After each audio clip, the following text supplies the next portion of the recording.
आज जो है हम एमसीक्यू करेंगे और ये जो एमसीक्यूज होंगे ये होंगे सिर्फ और सिर्फ किससे रिलेटेड होंगे, प्रेसिडेंट। और नेक्स्ट लेक्चर में हम जो कवर करेंगे वो करेंगे वाइस प्रेसिडेंट से संबंधित एमसीक्यू। तो चलिए शुरू करते हैं। तो आप लोग क्या करना, कॉपी और पेन साथ में लेना और इन क्वेश्चनों को मेरे साथ करने का प्रयास करना। तो देखिए सबसे पहला कहा गया है कि भारत का राष्ट्रपति बनने के लिए आपके पास क्या क्या योग्यताएं होनी चाहिए।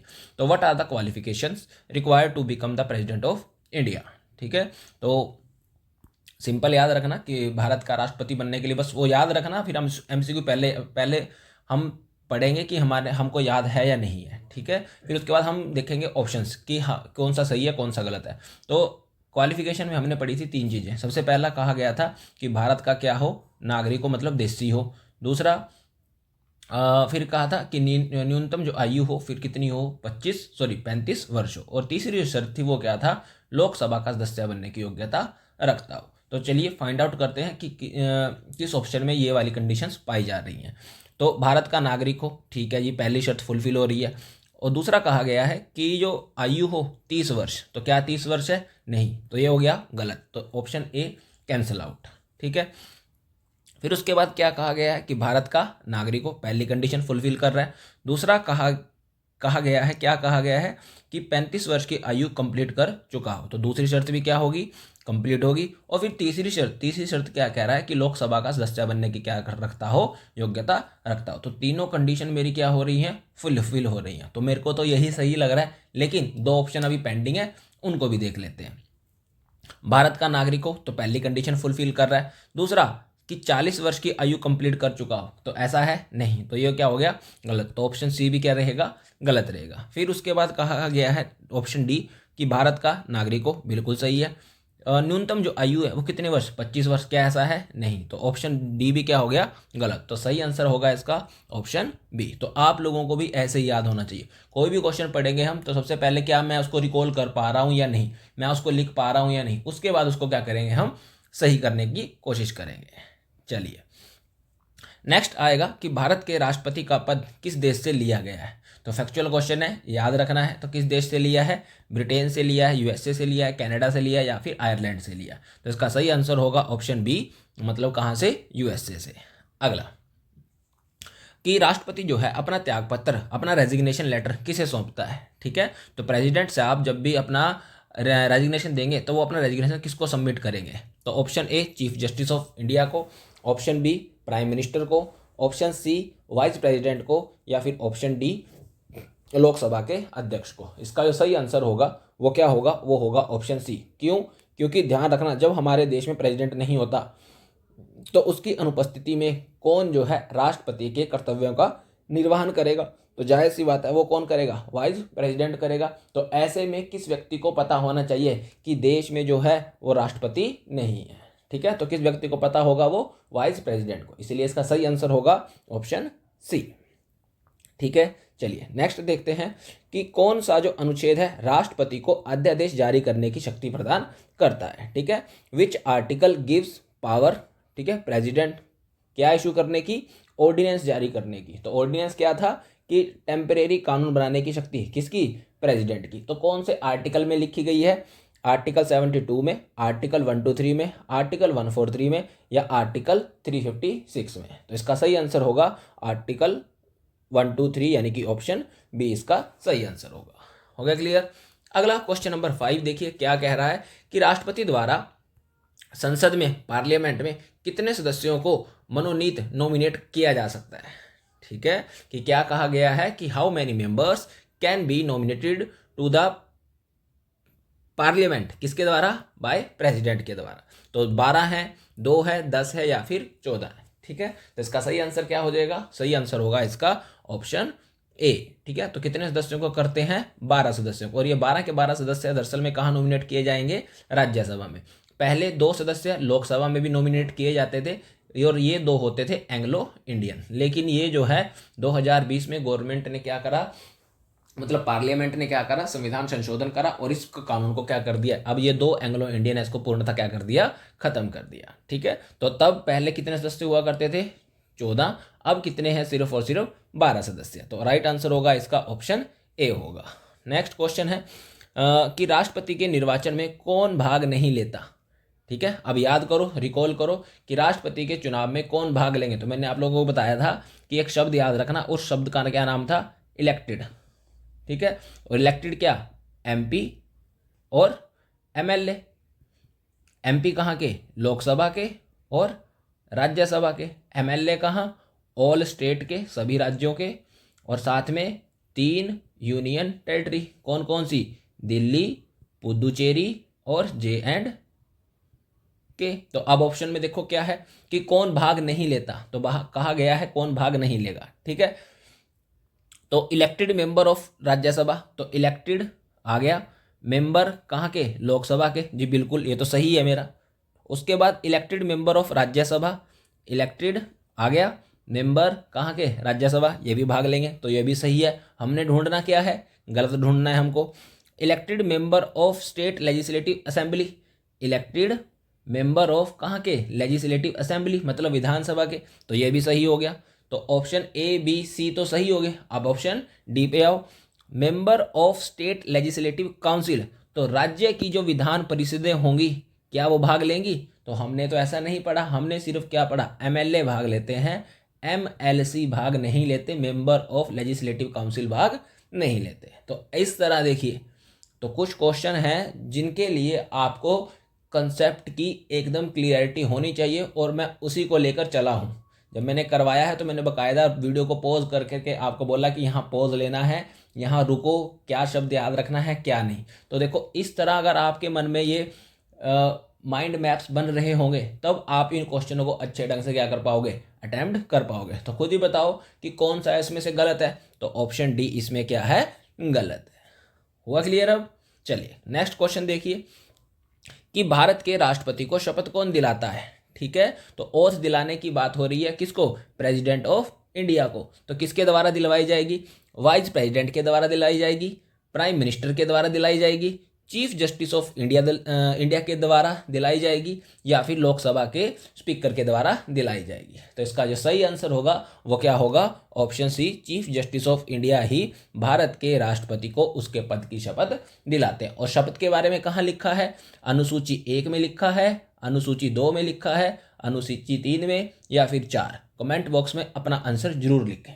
और मैं सबसे उम्मीद करता हूँ कि आप जब तक पार्टिसिपेशन नहीं करोगे इस चीज़ में, ठीक है, तो तुमको, मेरे को भी मोटिवेशन नहीं आएगा कि मैं और किस किस तरीके से इसको इलेबोरेट करके बताऊं आप लोगों को। ठीक है, तो जरूर लिखना कि जो है शब्दों के बारे में कौन सी अनुसूची में लिखा गया है।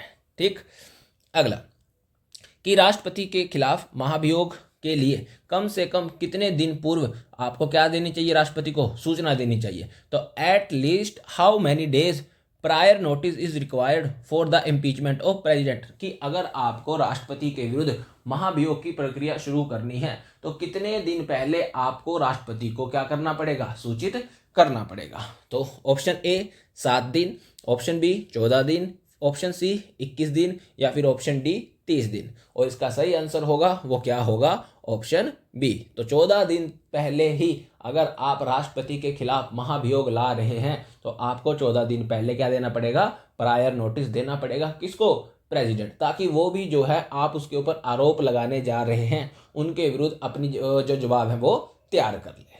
ठीक है, तो क्वेश्चन नंबर 7 का क्या होगा, B is the right answer.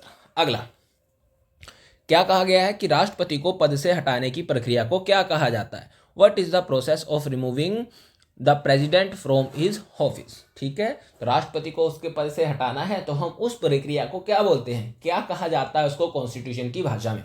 तो क्या कहा जाएगा, इम्पीचमेंट कहा जाएगा, नो कॉन्फिडेंस मोशन अविश्वास प्रस्ताव कहा जाएगा, सेंसर मोशन या फिर निंदा प्रस्ताव, ऑप्शन डी या फिर हटाने का प्रस्ताव या फिर मोशन ऑफ रिमूवल कहा जाएगा। तो इसका सही आंसर होगा ऑप्शन ए। इस प्रोसेस का ही नाम क्या है, इम्पीचमेंट या फिर महाभियोग। घबराना मत इन शब्दों से, देखो हटाने संबंधी प्रोसेस ही है ना, तो आम भाषा में है कि हटाना है, लेकिन जो हमारा संविधान है वो वकीलों के द्वारा तैयार किया गया है, इसीलिए उन्होंने भाई अपनी जो काबिलियत है वो भी तो दिखानी है ना, कि ये थोड़ी लिख देंगे हम हटा रहे हैं, सिंपल बोला जाएगा यहाँ पर क्या, मतलब टेक्निकल शब्द महाभियोग। ठीक है, तो option A is right answer. और ऐसा कहाँ लिखा गया है, आर्टिकल 61 में लिखा गया है। क्लियर यहाँ तक। चलिए नेक्स्ट देखिए क्वेश्चन नंबर 9 कि भारत के राष्ट्रपति का चुनाव किस प्रकार होता है, how is the president of India elected. ठीक है, तो बस सिंपल सा ध्यान रखना, सेम क्वेश्चन है ऊपर वाला, इलेक्टेड कैसे किया जाएगा कैसे नहीं। तो डायरेक्टली बाय पीपल, तो क्या जनता के द्वारा प्रत्यक्ष तौर पर चुना जाता है इसको, नहीं जी।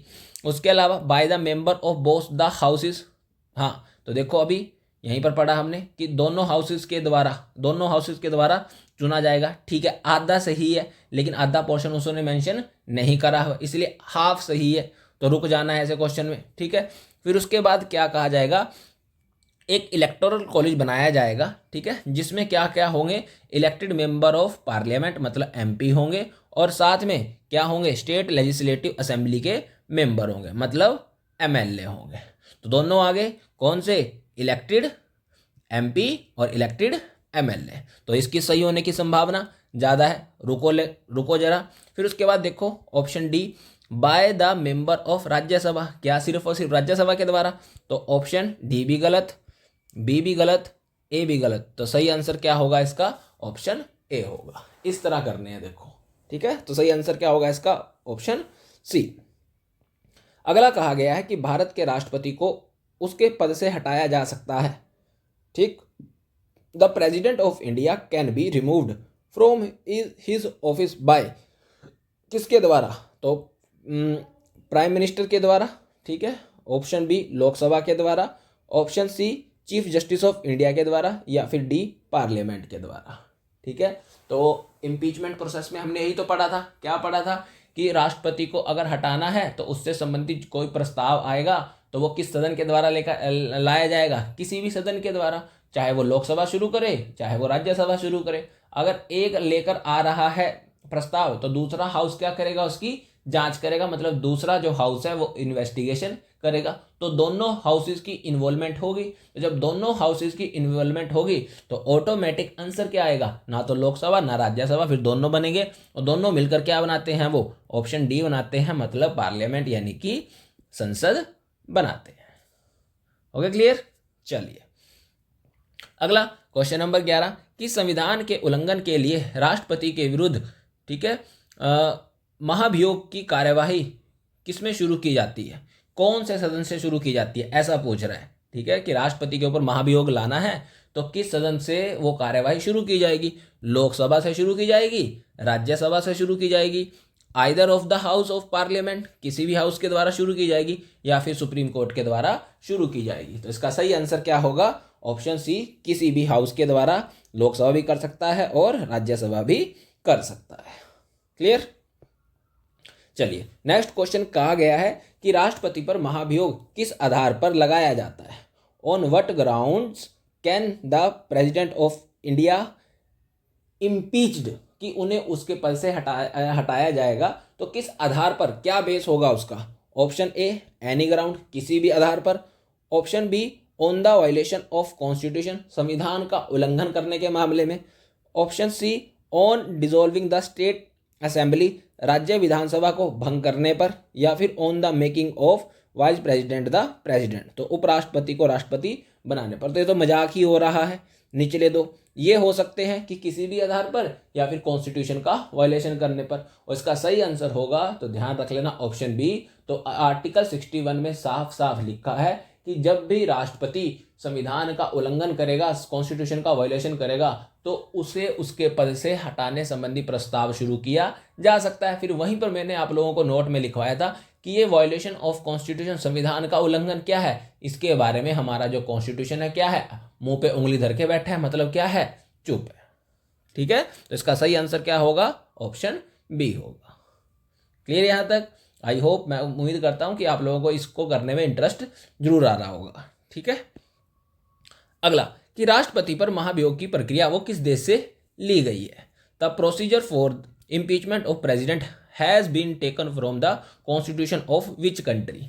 ठीक है, तो भाई राष्ट्रपति पर महाभियोग की प्रक्रिया है, तो ये जो प्रावधान है हमने किस देश से लिया है, अमेरिका से लिया है, यूएसएसआर से लिया है, जापान से लिया है, या फिर आयरलैंड से लिया है। तो इसका सही आंसर होगा, वो होगा ऑप्शन ए, अमेरिका से लिया है। ठीक है, पर ध्यान रखना, पोस्ट ऑफ प्रेसिडेंट ये कहाँ से लिया हमने, ब्रिटेन से, मतलब हम अपने जब भी राष्ट्रपति का कंपैरिजन करेंगे तो किसके साथ करेंगे, ब्रिटेन के राजा के साथ करेंगे, ना कि यूएसए के प्रेसिडेंट, क्योंकि यूएसए के प्रेसिडेंट जो है वो क्या है, रियल हेड है, और हमारे वाला क्या है, नॉमिनल हेड है। क्लियर। अगला आता है कि सदन में राष्ट्रपति के विरुद्ध महाभियोग प्रस्ताव पास करने के लिए कितने सदस्यों का समर्थन चाहिए। ठीक है, तो मतलब यहाँ पर वोटिंग की बात हो रही थी, तो वोटिंग भाई कितने सदस्य उस दिन वोट डालेंगे और कितने सदस्य वोट नहीं डालेंगे। तो कहा गया है सदन में उपस्थित और मतदान करने वाले कम से कम 2/3, ये कहा गया है। At least 2/3 member of total member of the house. तो यहाँ बस इतना याद रख लेना, प्रेजेंट एंड वोटिंग का 2/3 या फिर टोटल मेंबर का 2/3। ठीक है, फिर उसके बाद सदन की कुल सदस्यों में से बहुसंख्यक सदस्य, majority of the total house of the parliament, या फिर स्पेशल मेजोरिटी सदन के विशेष बहुमत के द्वारा। ठीक है, तो इसका जो सही आंसर होगा वो क्या होगा, ऑप्शन बी होगा, at least 2/3 member of the total strength of the house. ठीक है, कि सदन की जितनी भी सीटों की संख्या है उसका कितना, 2/3। ठीक है, तो इसका सही आंसर होगा ऑप्शन बी होगा। अगला, मुख्य न्यायाधीश की अनुपस्थिति में राष्ट्रपति किसके समक्ष ओथ लेगा। तो ओथ की बात हो रही है कि राष्ट्रपति को ओथ कौन दिलाता था, चीफ जस्टिस ऑफ इंडिया। अब कहा गया है कि अगर सीजीआई ना हो तो प्रेसिडेंट को शपथ कौन दिलाएगा। ठीक है, तो यह क्वेश्चन है।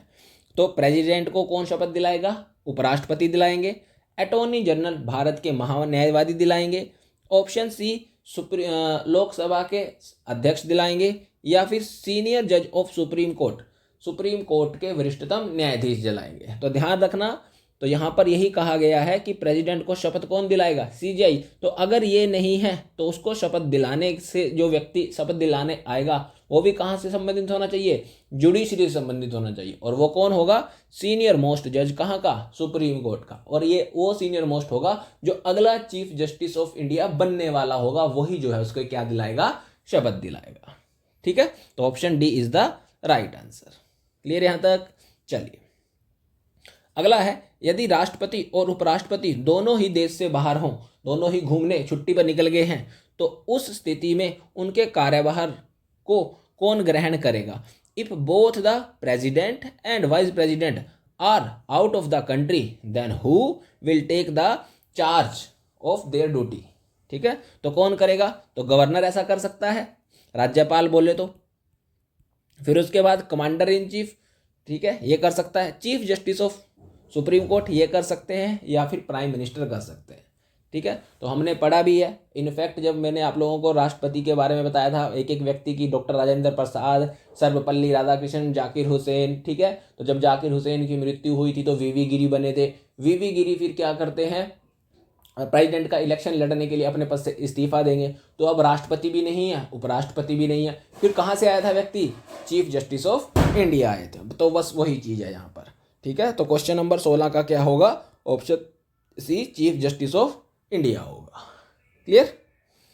अगला क्वेश्चन नंबर 17 है कि यदि मृत्यु, त्यागपत्र, तो डेथ हो गई है और रेजिग्नेशन दे दिया गया है, और अथवा हटाए जाने की स्थिति में भारत के राष्ट्रपति का पद खाली हो जाए, तो उस पद का कार्यभार कौन संभालेगा। ठीक है, तो अगर प्रेसिडेंट साहब की क्या हो गई है, मृत्यु हो गई है, उन्होंने रेजिग्नेशन दे दिया है या उन्हें हटा दिया गया है, तो कौन जो है उनकी जगह काम करेगा। तो सिंपल है, तो कौन काम करेगा, आंखें बंद करके लगा देना है, कौन काम करेगा, वाइस प्रेसिडेंट साहब ही काम करेंगे। तो ये मैंने कब पढ़ाया था कि जब डेथ हो जाती है, ठीक है, इम्पीच कर दिया जाता है, ठीक है, रेजिग्नेशन होगा, या फिर इलेक्शंस को अवैध घोषित कर दिया जाएगा, तो इन कंडीशन में कौन जो है वो प्रेसिडेंट बनेगा, तो वो वाइस प्रेसिडेंट बनेगा। प्रेसिडेंट एक ही कंडीशन में प्रेसिडेंट बना रहेगा, कब, जब उसका कार्यकाल समाप्त हो जाएगा, और जब तक नया प्रेसिडेंट नहीं चुना जाता तब तक पुराने वाला ही क्या करेगा, कंटिन्यू करेगा। बस वो वाली ट्रिक है, वो याद रखनी है कि हाँ, वो 5 तरीकों से पद खाली हो सकते हैं, एक वाले में वो कंटिन्यू करेगा, बाकी 4 वालों में अगर उसका पद खाली हो गया है तो कौन आएगा, वाइस प्रेसिडेंट ही एक्टिंग प्रेसिडेंट की तरह कार्य करेगा। तो सही आंसर क्या होगा इसका, ऑप्शन बी होगा। चलिए सेम वही क्वेश्चन है, ठीक है, कि अब राष्ट्रपति साहब हट गए हैं, उन्हें हटा दिया गया है, पद खाली हो चुका है, तो अब उनकी जगह काम कौन कर रहे हैं, वाइस प्रेसिडेंट साहब जी काम कर रहे हैं। तो अब यही कहा गया है कि प्रेसिडेंट जो है उस पद पर कब तक बना रहेगा। ठीक है, तो ये लिखो क्वेश्चन नंबर 18 कि जब राष्ट्रपति मृत्यु हो गया, त्यागपत्र हो गया, उसे उसके पद से हटा दिया गया या अन्य कारणों से अपने कर्तव्यों का निर्वाह नहीं कर सकता तो उपराष्ट्रपति कितने समय तक राष्ट्रपति के रूप में कार्य कर सकता है।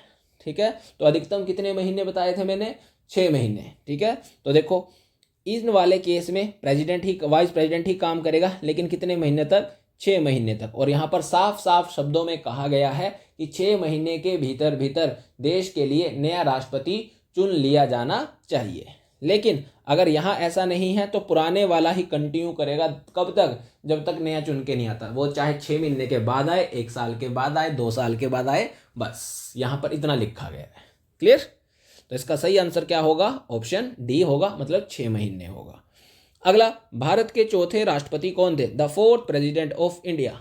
ठीक है, तो पहले कौन थे, डॉक्टर राजेंद्र प्रसाद। दूसरे कौन थे, डॉक्टर सर्वपल्ली राधाकृष्णन थे। फिर तीसरे कौन थे, डॉक्टर जाकिर हुसैन थे। फिर चौथे कौन थे, चौथे देखो, अब जब डॉक्टर जाकिर हुसैन की मृत्यु हो गई थी तो उपराष्ट्रपति उनकी जगह काम करने आएंगे, और वो कौन थे, वीवी गिरी। फिर वीवी गिरी जो है वो प्रेसिडेंट का इलेक्शन लड़ने के लिए वाइस प्रेसिडेंट के पद से क्या दे देते हैं, इस्तीफा दे देते हैं। तो फिर वो इलेक्शन लड़ते हैं, जीत जाते हैं, फिर कौन बन के आएंगे, तो उनका नाम ही क्या है, फिर वीवी गिरी साहब है। क्लियर भाई, आप लोगों को ऐसे ही याद होना चाहिए कि हाँ ऐसे ऐसे कहानी सुनाई थी सर ने, हाँ ये ऐसे हुआ, ये ऐसे हुआ, वो ऐसे हुआ, इतना तो याद रखना ही रखना है। क्लियर। अगला, भारत का राष्ट्रपति चुने जाने वाले प्रथम गैर कांग्रेसी उम्मीदवार कौन थे। ठीक है, तो अब बताना है कि पहले ऐसे राष्ट्रपति कौन थे जिसका संबंध कांग्रेस पार्टी से नहीं था, तो उनका नाम बताना है। ठीक है, एग्जाम में आया हुआ है, मैंने नहीं बताया, लेकिन अब एमसीक्यू में कर रहे हैं तो अब आपको पता होना चाहिए और इस चीज को अपने नोट्स में ऐड कर लेना। तो फैक्चुअल है, याद रखना, उनका नाम क्या है, नीलम संजीव रेड्डी है। ठीक है, तो गैर कांग्रेसी क्या है, ये प्रेसिडेंट है, राष्ट्रपति है। फिर इसी तरह जब हम प्रेसिडेंट प्राइम मिनिस्टर पढ़ेंगे तो वहां पर भी सेम क्वेश्चन आएगा कि प्रथम ऐसे गैर कांग्रेसी प्रधानमंत्री। ठीक है, तो उनका नाम क्या होगा, उनका नाम होगा मोरारजी देसाई। वो क्या है, प्रधानमंत्री, और अभी हम क्या पढ़ रहे हैं, राष्ट्रपति। तो राष्ट्रपति का नाम नीलम संजीव रेड्डी। ठीक है, चलिए अगला है क्वेश्चन नंबर 21 कि भारतीय राष्ट्रपति के सर्वसम्मति से चुने जाने का अभी तक का एकमात्र उदाहरण कौन सा है। ठीक है, तो anonymous election of president of India is till date, मतलब मैं आप लोगों को डायलॉग सुनाया था कि क्यों पड़े हो चक्कर में, कोई नहीं है टक्कर में, था ही नहीं कौन, सर्वसम्मति से उन्हें चुन लिया गया था। तो वो कौन थे, तो उनका नाम था Neelam Sanjiva Reddy. Option D is the right answer. हो गया क्लियर। चलिए, निम्नलिखित में से भारत का राष्ट्रपति किसकी नियुक्ति नहीं करता। ठीक है, तो अब यहां बात हो रही है राष्ट्रपति की एग्जीक्यूटिव पावर से। ठीक है, तो वो किसकी नियुक्ति नहीं करता, वाइस प्रेसिडेंट जी शपथ तो दिलाने का काम करता है। ठीक है, देखते हैं अभी। फिर इसके अलावा प्रेसिडेंट ऑफ प्राइम मिनिस्टर क्या इसकी नियुक्ति करता है, गवर्नर इसकी नियुक्ति करता है, चीफ इलेक्शन कमिश्नर इसकी नियुक्ति करता है।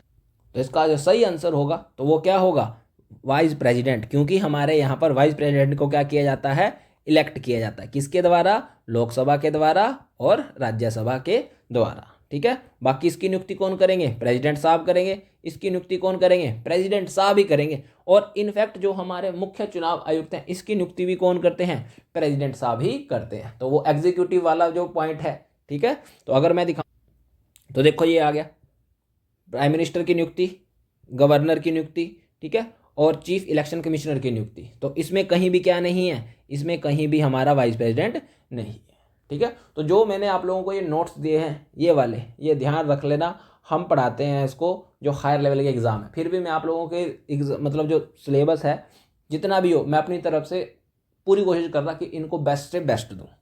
ठीक है, तो इस तरह मैंने नोट्स बनाए हैं, मतलब प्रिसाइज वे में बिल्कुल, मतलब आपको सिर्फ ये नोट्स उठाने हैं, पढ़ना है, रिवाइज करना, मतलब एक तरह से रिवाइज में आपकी ये बहुत अच्छी मदद करेंगे। और ये जो है कम से कम 6-7 किताबों को पढ़ने के बाद बनाए हैं मैंने, किसी एक किताब से नहीं बनाए हैं, बहुत सारी किताबों को पढ़ने के बाद बना रखे हैं। ठीक है, तो इन नोट्स का भरपूर आनंद उठाइए, भरपूर फायदा उठाइए इनका।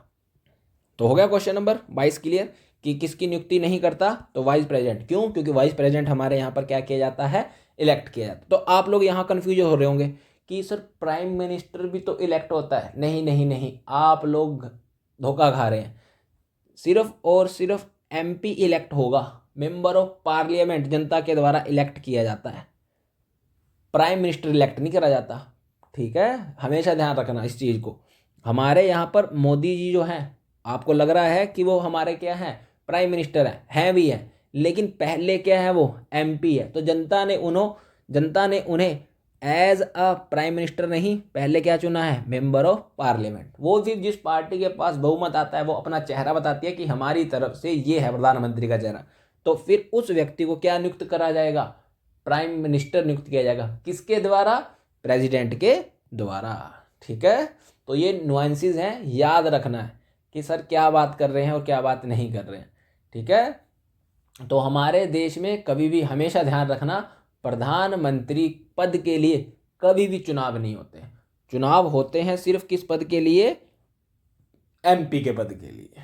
ठीक, अगला, किसी भी अभियुक्त को, ठीक है, जिसने कभी क्राइम किया है, एक्यूज्ड है, कि फांसी की सजा को बदलना या कम करने का अधिकार किसके पास है? ठीक है, who has been given the right to change and reduce death sentence of any accused. तो किसके पास है? समाधान शक्तियों की बात कर रहा है, आर्टिकल 72 की बात कर रहा है। तो वहां पर हमने कितनी तरह की देखी थी? 5 तरह की देखी थी। तो बिल्कुल कह रहा है कि माफ कर देगा, बिल्कुल। ठीक है, तो वो किसके पास है पावर ऐसा करने की?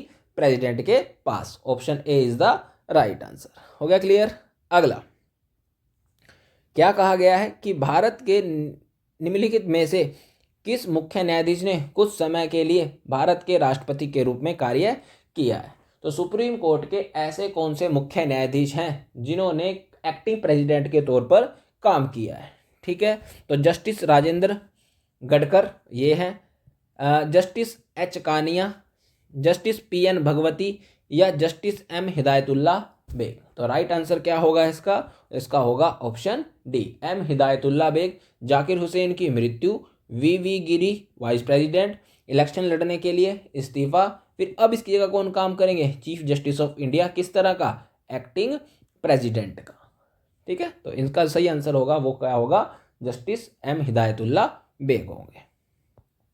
अगला, यदि राष्ट्रपति द्वारा किसी विधेयक को पुनर्विचार के लिए लौटाया जाता है तो वह किस वीटो का प्रयोग करता है? ठीक है, बताया था ना कि कानून दरअसल में कैसे बनता है, कैसे नहीं। ठीक है, तो अब राष्ट्रपति के पास आया है बिल, साइन करने के लिए आया है। अब राष्ट्रपति ने उसको क्या कर दिया? रिकंसीडरेशन के लिए वापस भेज दिया, पुनर्विचार के लिए वापस भेज दिया कि इस बिल पर दोबारा क्या किया जाए? गौर किया जाए। तो बिल पर कुछ समय के लिए टेम्परेरी क्या लगी? रोक लगी। तो इस वीटो को हमने क्या नाम दिया था? पॉकेट वीटो नाम दिया था, सस्पेंसिव वीटो नाम दिया था, इन जंक्टिव वीटो नाम दिया था, या फिर नन ऑफ दीज। ठीक है, तो इसका सही आंसर क्या होगा? उसको बोला गया था सस्पेंसिव वीटो, यानी कि निलंबनकारी वीटो दिया था। ठीक है, पॉकेट वीटो में तो कोई एक्शन नहीं होगा, अत्यंतकारी वीटो में तो डायरेक्ट ही क्या कर देगा वो? मना, मैं साइन नहीं करता, ना है मेरी, ना है मेरी, ना है मेरी। ठीक है, और यहाँ पर बोल दिया कि थोड़ा क्या कर लीजिए? विचार कर लीजिए। तो सही आंसर क्या होगा इसका? ऑप्शन बी होगा। ठीक है, उसके बाद देखिए, भारत के राष्ट्रपति संसद के दोनों सदनों को प्रथम सत्र के प्रारंभ में कब संबोधित करते हैं? ठीक है, तो यहाँ पर राष्ट्रपति की लेजिस्लेटिव पावर की बातें हो रही हैं कि जो है राष्ट्रपति जो है वो दोनों सदनों को कब संबोधित करता है। दो कंडीशन थे, साल का पहला सत्र और जब नई लोकसभा गठित होगी तो उसका पहला सत्र। ठीक है, तो बस यहीं पर कहा गया है। तो इसका सही आंसर क्या हो जाएगा? तो एवरी ईयर करता ही है। जैसे अभी बजट सत्र हमारा शुरू हुआ है तो पहला संबोधन, पहला एड्रेस किसका आया था? राष्ट्रपति का। उसके बाद जब भी देश में आम इलेक्शन होंगे, जनरल इलेक्शन होंगे, नई लोकसभा गठित की जाएगी तो पहला संबोधन किसका हमेशा? तो प्रेसिडेंट का। तो दोनों ही सही हैं। तो राइट आंसर क्या होगा? ऑप्शन सी होगा, A and B is the right. अगला, कि भारत के राष्ट्रपति के पास कौन सी वीटो शक्ति है? Which veto power does the president of India have? तो आपको 3 याद रखनी है कि पहले में तो नो कर गया, तो कौन सी है? एब्सोल्यूट। रिकंसिडरेशन के लिए, पुनर्विचार के लिए सस्पेंसिव। फिर नो एक्शन, कौन सी? पॉकेट वीटो, तो 3 ही तो हैं और कहाँ लिखी है, आर्टिकल 111 111 में लिखी गई है। तो पूर्ण निषेध मना कर गया, सस्पेंसिव कुछ समय के लिए रोक, पॉकेट वीटो कोई भी एक्शन नहीं, option D all of the. सही आंसर क्या हो जाएगा इसका, ऑप्शन डी हो जाएगा। क्लियर। अगला क्वेश्चन देखिए, भारत के राष्ट्रपति ने जिस एकमात्र मामले में वीटो लगाई थी वो कौन से एक्ट पर लगाई थी। तो ये हमने नहीं पढ़ाया आप लोगों को, ठीक है। तो बस इतना याद रख लेना कि पॉकेट वीटो किसके द्वारा लगाई गई थी, ये मैंने पढ़ाया है, यानी जेल सिंह के द्वारा। और किस एक्ट पर लगाया गया था, तो उस बिल का नाम याद रख लेना, इंडियन पोस्ट ऑफिस अमेंडमेंट, भारतीय डाकघर संशोधन अधिनियम, ठीक है। इस एक्ट में उन्होंने क्या करा था, वीटो पावर यूज की थी। और इस एक्ट में क्या कहा गया था कि जो सरकार है, ये जो लेटर आते हैं, ये जो पोस्टें आती हैं, इनको पढ़ सकती है, ऐसा कुछ था। तो राष्ट्रपति ने बोला कि नहीं नहीं नहीं, ये तो किसके लिए खतरा है, लोगों की प्राइवेसी के लिए खतरा है। तो इसलिए उन्होंने क्या कर दिया, इसके ऊपर वीटो लगाई, कोई भी एक्शन नहीं लिया था। हो गया क्लियर। चलिए उसके बाद नेक्स्ट क्वेश्चन क्या कहा गया है कि लोकसभा द्वारा पारित विधेयक यदि राष्ट्रपति लोकसभा को पुनर्विचार के लिए लौटाता है तो लोकसभा उस पर पूर्णवत पास करके राष्ट्रपति के पास भेजती है, तो राष्ट्रपति को विधेयक पर, ठीक है। तो लोकसभा ने क्या करा, बिल को पास किया और राष्ट्रपति के पास सहमति के लिए भेज दिया, असेंट के लिए भेज दिया। अब राष्ट्रपति ने क्या करा, बिल को पुनर्विचार के लिए कहाँ भेज दिया, लोकसभा के पास। और लोकसभा ने जैसे ही आया था वैसे ही क्या बोल दिया कि हम इसको दोबारा पास कर दिया है, ठीक है। कोई भी बिना चेंज के एक भी अमेंडमेंट उन्होंने इसमें नहीं करा। फिर क्या कर दिया उन्होंने, वापस किसके पास भेज दिया, प्रेसिडेंट के पास। और इस बार प्रेसिडेंट को उसके ऊपर साइन करने ही है, मतलब राष्ट्रपति को मस्ट है, ठीक है। तो क्या कहा गया, पुनः लौटा सकता है, नहीं भाई हमारे राष्ट्रपति के पास इतनी हिम्मत नहीं है, ठीक है। पुनः स्पष्टीकरण मांग सकता है, आस्क फॉर क्लैरिफिकेशन अगेन, नहीं भाई नहीं, इतना भी नहीं है। फिर उसके बाद परमिशन देगा, अनुमति देगा, या फिर option D seek permission from the supreme court of India, supreme court की अनुमति लेगा, तो इतना भी नहीं है। तो जब भी ऐसा होगा, एक बार पुनर्विचार के लिए लौटा दिया और अगर वो पास होकर आता है तो राष्ट्रपति को साइन करने क्या है, अनिवार्य है। अब नहीं चलेगी, अब तो उनकी चलेगी, ठीक है। तो option C is the right answer, ठीक है। और लास्ट क्वेश्चन देखिए क्या है कि निम्नलिखित में से कौन सा राष्ट्रपति के निर्वाचन का भाग तो है, मतलब इलेक्शन में भाग तो लेगा परंतु उसके महाभियोग का भाग नहीं है, ठीक है। तो अभी बताया था इलेक्शन का भाग है, तो इलेक्टेड एमपी और एमएलए इलेक्टेड है। तो यहाँ पर देखो अब क्या कहा गया है कि भाग नहीं है, तो Lok Sabha, Rajya Sabha, state legislative assembly, state legislative council. तो अभी हुआ, ऊपर भी तो हुआ यही क्वेश्चन सेम, तो इसका सही आंसर क्या हो जाएगा, ऑप्शन डी हो जाएगा।